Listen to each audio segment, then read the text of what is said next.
சேலம் மாவட்டம் வேம்படிதாளம். அதெல்லாம் வந்து எங்கள் ஊர் தாங்க. எங்கள் ஊர் பாருதா இந்த கதி தான். இப்படி பாரு பஸ் நிற்கிதா, தண்ணி வருதா, இதே தான் எங்கள் கதி. இப்போ ஒரு பஸ்ஸு போகுதா, அடுத்தது பாரு ஒன்று வரும் பாருங்க. என்ன நடக்குதுன்னு மட்டும் பாருங்க. கார் வந்துடுச்சா, கார் வந்து அப்படியே புகைஞ்சி போச்சு பாருங்க.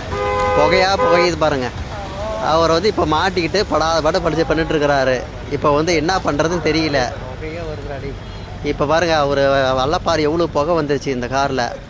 இதனால் வந்து ஊருப்பட்ட வண்டி எவ்வளோ டிராஃபிக் ஆகிப்போச்சு. எவ்வளோ நேரம், அரை மணி நேரம் பக்கம் வண்டி நின்று போச்சு.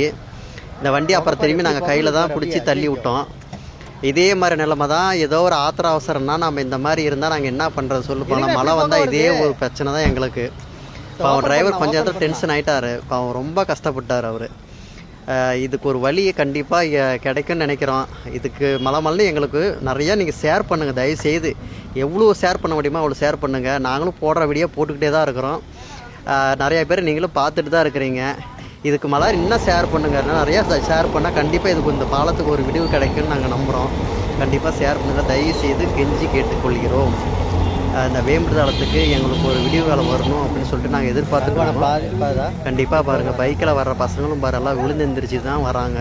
என்ன பண்ணுறதுனே தெரில. நீங்கள் எவ்வளோ முடிகிற அளவுக்கு நீங்கள் ஷேர் பண்ணுவீங்களோ அவ்வளோ ஷேர் பண்ணுங்கள் தயவுசெய்து.